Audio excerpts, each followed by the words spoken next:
bebeu, curtiu, dançou, baforou, marolou, bebeu, curtiu, dançou, baforou, marolou.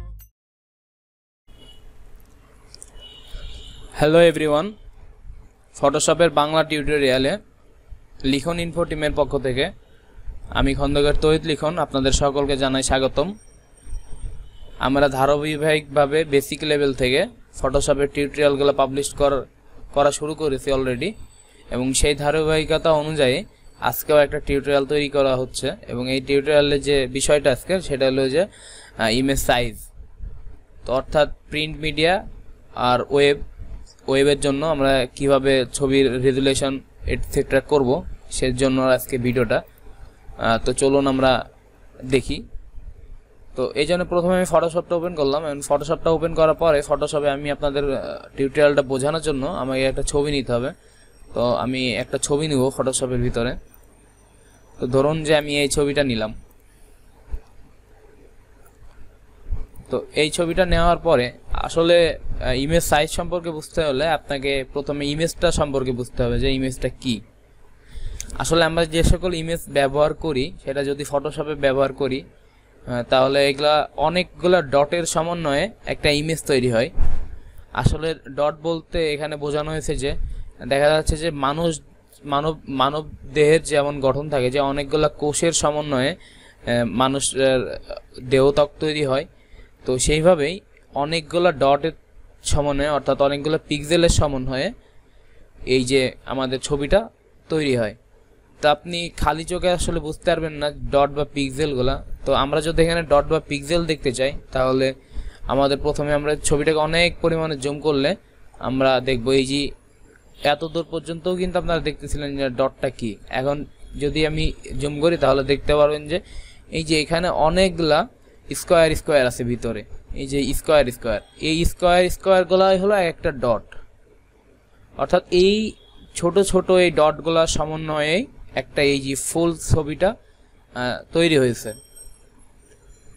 তো ছবি বলতে এই অনেকগুলা পিক্সেলের সমন্বয়ে তৈরি কোন একটা আলোকচিত্র বা এই টাইপের কিছু, এগুলাকেই আসলে ছবি বলা হয়। তো আমি এখন চলে যাব যে ইমেজ সাইজ সম্পর্কে। তো ইমেজ সাইজ সম্পর্কে যেতে হলে আমাকে প্রথমে ইমেজে যেতে হবে, এবং ইমেজে যাওয়ার পরে এখানে ইমেজ সাইজ দেওয়া আছে। অর্থাৎ ইমেজ সাইজের শর্টকাট একটা কিউ দেওয়া আছে এখানে, অল্টার কন্ট্রোল প্লাস আই। তো বরাবরের মতনও এবারও বলতেছি যে শর্টকাট কমান্ডগুলো আপনাদের অবশ্যই নিজেদের আয়ত্তে আনতে হবে, কারণ ফটোশপে সুন্দরভাবে কার্য সম্পাদনের জন্য অবশ্যই আপনাদের ফটোশপটা ভালোভাবে জানা দরকার। আর সাথে সাথে এবং ফটোশপের এই কিগুলাকেও জানা দরকার। তো আমরা এখানে ইমেজ সাইজে ক্লিক করলাম। তো ইমেজ সাইজে ক্লিক করার পরে একটা বক্স আসলো আমাদের সামনে, দেখতেছি। এই বক্সটা আসার পরে এখানে যেগুলো দেখতেছি আমি যে এখানে দেওয়া আছে যে পিক্সেল ডাইমেনশন এবং ডকুমেন্ট সাইজ। তো পিক্সেল সাইজটা মূলত এই ওয়েবের ক্ষেত্রে ব্যবহৃত হয়, এবং এই ডকুমেন্ট সাইজ যেটা আছে সেটা প্রিন্ট মিডিয়ার ক্ষেত্রে ব্যবহৃত হয়। তো প্রিন্ট মিডিয়াটা কি আর ওয়েবটা কি? আসলে ওয়েবটা হলো যে আমরা যেগুলো জাস্ট দেখি স্ক্রিনের ভিতরেই শুধু দেখি। যেমন এই ছবিটা আমি এখানে দেখতেছি, অর্থাৎ এটা হলো ওয়েব। অথবা আমি দেখা গেল যে আমি ফেসবুকে ছাড়লাম বা অন্য কোনো সোশ্যাল সাইটে ছাড়লাম, বা ছবিটা যে কোনোভাবে ওয়েব থাকলো, অর্থাৎ এটার কোনো আউটপুট পেলাম না, অর্থাৎ হার্ড কপি পেলাম না। তো হার্ড কপি না পাওয়া পর্যন্ত যে সফট কপিগুলো থাকবে এটাই হলো ওয়েব। আর প্রিন্ট হলো আমরা যেটা হার্ড কপি পাবো, অর্থাৎ আমরা যখন প্রিন্ট করে বের করে ফেলবো ছবি, সেটার জন্য যেটা দরকার সেটা হলো আপনাদের প্রিন্টের জন্য প্রয়োজন। তো আমি আবার ইমেজ মোডে চলে যাচ্ছি এবং ইমেজ সাইজে যাচ্ছি, এবং ইমেজ সাইজে যাওয়ার পরে এখানে আসছি। এবার আসার পরে আপনারা কিছু দেখবেন যে এখানে কিছু দেওয়া আছে, যে এখানে পিক্সেলে দেওয়া আছে আর এখানে ইঞ্চিতে দেওয়া আছে। তো এই মাপগুলা ডিফারেন্ট হতে পারে, যেমন পার্সেন্টেজে থাকতে পারে এটা, অথবা এটা সেন্টিমিটারে থাকতে পারে, মিলিমিটারে থাকতে পারে, পয়েন্টে থাকতে পারে, তারপরে পিচে থাকতে পারে, কলামসে থাকতে পারে। মানে এটা আপনার উপরে ডিপেন্ড করবে আপনি কোনটা নিয়ে কাজ করতে কমফোর্ট ফিল করবেন সেটার উপরে। আমি এখানে সেন্টিমিটার দিয়ে রাখলাম আর এখানে পিক্সেল দিয়ে রাখলাম। তো আপনি যদি এখানে দেখা যাচ্ছে যে এখানে অনেকভাবে দেওয়া আছে, যেমন 3140 পিক্সেল দেওয়া আছে হাইট এবং 5184 পিক্সেল দেওয়া আছে, সরি 3140 পিক্সেল দেওয়া আছে ওয়াইডে এবং 5184 পিক্সেল দেওয়া আছে হাইটে। তো এই ক্ষেত্রে এখান থেকে আপনি আপনার পছন্দ মতন কাস্টমাইজ করে আপনি আপনার সাইজটা নিতে পারবেন। তো সেক্ষেত্রে আরেকটা কাজ করা যেতে পারে, যেখানে এখানে আছে যে কনস্ট্যান্ট প্রপোর্শন। তো আপনি যদি এখানে কনস্ট্যান্ট প্রপোর্শন দেন তাহলে এখানে একটা চেঞ্জ সিস্টেমের একটা আইকন আসবে, অর্থাৎ আপনি যদি এখন এখানে চেঞ্জ করেন, যদি আপনি এখানে দিয়ে রাখেন 12, অর্থাৎ 12 যদি হাইট দেন এবং সেই অনুযায়ী 12 যদি ওয়েট দেন, তাহলে সেই অনুযায়ী কিন্তু এখানে হাইটটা অটোমেটিক্যালি সিলেক্ট মানে চলে আসছে। সাথে সাথে এখানেও কিন্তু হাইট এবং ওয়েটটা চেঞ্জ হচ্ছে। যদি আপনি এখানে ক্লিক দিয়ে রাখেন এবং ক্লিক দেওয়ার পরে যদি আপনি এখানে চেঞ্জ করেন, তাও দেখবেন যে একই সমস্যা।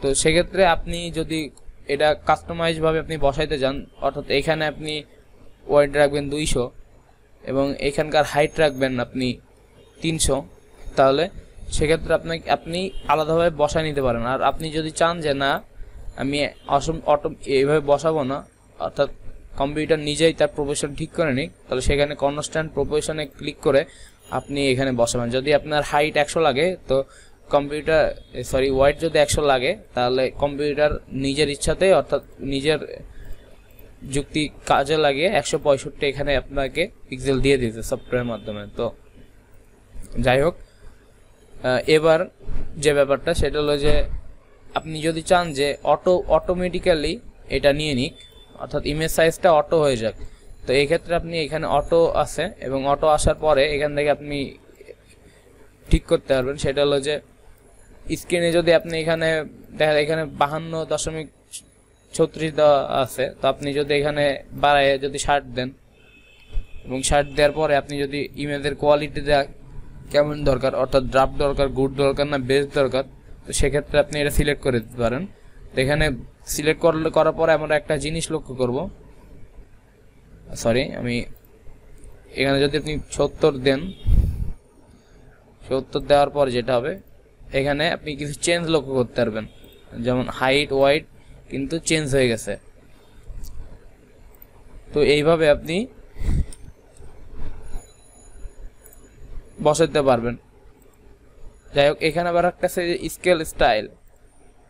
তো স্কেল স্টাইলটাও সেম মতন, আবার এখানে অনেকগুলো মোড দেওয়া আছে, যেমন বারবিক স্মুথার আছে, বারবিক শার্পেন আছে, বারবিক অটোমেটিক আছে। তো এটা আপনার কাজের উপরে ডিপেন্ড করে আপনি দিবেন আসলে। তো এইটা গেল আপনি এখান থেকে আপনি যে রেজুলেশনের ব্যাপারটা যেটা আছে, অর্থাৎ ডকুমেন্ট সাইজের ভিতরে রেজুলেশনের যে ব্যাপার আছে, এটা খুবই গুরুত্বপূর্ণ। অর্থাৎ একটা 72 রেজুলেশন, আপনি এখান থেকে রেজুলেশন চেঞ্জ করে দিতে পারেন, অর্থাৎ 80 দিতে পারেন, বা এখান থেকে আপনি যদি মনে করেন যে না 300 দেবো রেজুলেশন, তো সেক্ষেত্রে তো আপনি এখানে রেজুলেশনটা যদি দেন তাহলে খেয়াল করবেন যে এখানে ইমেজের হাইট ওয়াইট কিন্তু বেড়ে যাচ্ছে, অর্থাৎ ইমেজের যে পিক্সেল ডাইমেনশন এটা মানে বেশি হয়ে যাচ্ছে। তো এক্ষেত্রে এই যে রেজুলেশনগুলো ঠিক করার জন্য, যেমন দেখা যাচ্ছে যে অনেক ছবি ফটোশপে যদি অনেক ডিজাইন করা হয়, ডিজাইন করার পরে দেখা যাচ্ছে যে এই ছবিগুলো অনেক বিলবোর্ড বা অর্থাৎ বড় বড় যে সকল আমরা আউটপুট পাই, এই বড় বড় জায়গাগুলোতে এগুলো ব্যবহার করা হয়। তো সেক্ষেত্রে এই রেজুলেশনটা সেইভাবেই দরকার। যেমন বিলবোর্ডে যদি একটা 72 DPI এর যদি দেওয়া হয়, তাহলে দেখা যাবে যে এখানে প্রিন্ট করার পর অনেক পিক্সেল দেখাবে। আর আপনি যদি এখানে রেজুলেশনটা 300 করে দেন, তাহলে সেক্ষেত্রে দেখা যাবে যে ডটগুলো অনেক ছোট ছোট, এবং ছোট ছোট হওয়ার কারণে এটা সহজে বোঝা যাবে না এবং দেখতে ভালো লাগবে। আর এখানে যে কথাটা বললাম যে ডিপিআই, তো ডিপিআই মানে হলো যে ডট পার ইঞ্চ। তো ফটোশপের কিছু ল্যাঙ্গুয়েজ আছে, স্ট্যান্ডার্ড ল্যাঙ্গুয়েজ আছে, যেগুলো আপনাদের মনে রাখতে হবে। যেমন ডিপিআই আছে, ডিপিআই হলো ডট পার ইঞ্চ। তো এটা ইনশাল্লাহ আপনারা মনে রাখবেন। তো এটা হলো ইমেজ সাইজ। এখন দেখবো যে আমরা ইমেজের প্রিন্ট, আমি ভুল করে ফেলেছি, যে এখানে আমি ওই রেজুলেশনটা দিয়েছিলাম। আমি যে রেজুলেশনের যে ব্যাপারটা বলছিলাম, যে আপনি যদি রেজুলেশন 300 দেন, তাহলে এই যে রেজুলেশন আমি 300 দিচ্ছি, এখন ইমেজটা কিন্তু প্রচুর বড় হয়ে গেছে, অর্থাৎ সেই অনুযায়ী আমাদের এটা দিতে হবে। এখন আপনি যদি এটা সেভ দেন এবং এটা দেখবেন যে আমি একটা দেখি, যেমন আমি আবার ইমেজ সাইজে দেই, এখন দেখবেন যে এখানে শুধু ইমেজের সাইজে আসছে 808 মেগাবাইট সামথিং। তো যেখানে আমার 72 ডিপি তখন ছিল মাত্র 46.6 আমার এই ফটোশপের তো যাই হোক, এটা অনেক সময় সাপেক্ষ এবং আস্তে আস্তে কাজ করতে করতে আপনারা ইনশাল্লাহ বুঝে যাবেন। তো এবার আমি চলে যাব যে প্রিন্টের অপশনে যাওয়ার জন্য আমাকে চলে যেতে হবে প্রথমে ফাইলে, এবং ফাইলে একদম নিচের দিকে দেখবো যে প্রিন্ট, নিচের থেকে 3 নম্বর যেটা, সেটা হলো প্রিন্ট। তো প্রিন্টে গেলে আমাদের কাছে বিভিন্ন রকমের অপশন আসবে। তো এখানে যে প্রথমে যেটা আসবে যে প্রিন্টার সেটআপ, অর্থাৎ প্রিন্টারের জন্য যেটা, প্রিন্টারে আমাদের যদি কোনো রকম প্রিন্টার কানেক্ট করা থাকে তাহলে সেই প্রিন্টারটা এখানে শো করবে। তো এখন অ্যাডোবি পিডিএফ দেখাচ্ছে, অর্থাৎ পিডিএফ করার জন্য একটা দেখাচ্ছে। তো আরেকটা যেটা আছে যে কপি, যেটা মানে প্রিন্ট আপনি কয়টা কপি করবেন, তো সেক্ষেত্রে আপনি কাস্টমভাবে এখানে প্রিন্টের কপি এটা বসাই দিতে পারেন। আর এখানে প্রিন্ট সেটিং যেটা আছে, প্রিন্ট সেটিংয়েও আপনি স্ট্যান্ডার্ড এখানে যে পেপার কোয়ালিটি ঠিক করতে পারবেন, মানে অর্থাৎ কালার লেআউট যেটা আছে সেটা এখান থেকে সম্পূর্ণভাবে ঠিক করবেন। এটা আমরা পরে ভবিষ্যতে আমরা এটা আরও ডিটেলসভাবে জানবো। আর আরেকটা আছে যে লেআউট, অর্থাৎ আপনি ছবিটাকে পোর্ট্রেটভাবে নেবেন না ল্যান্ডস্কেপভাবে নেবেন, সেটা এখানে বোঝানো হয়েছে। তো এইটা যদি ক্লিক করেন তাহলে আপনার ছবিটা পোর্ট্রেটভাবে প্রিন্ট হবে, এবং এইটা যদি সিলেক্ট করেন তাহলে দেখা যাবে যে আপনার ছবিটা ল্যান্ডস্কেপভাবে সিলেক্ট হবে। আর এখানে কালার হ্যান্ডিং যেটা আছে যে ফটোশপ, একটা আছে ম্যানেজার্স কালার আর একটা আছে যে প্রিন্টার ম্যানেজার্স কালার, প্রিন্টারের অনুযায়ী, আর একটা আছে যে ফটোশপ অনুযায়ী। তাছাড়া প্রিন্টার যদি আপনি যখন দিবেন তাহলে তখন আরও এই জায়গায় অপশনগুলো শো করবে।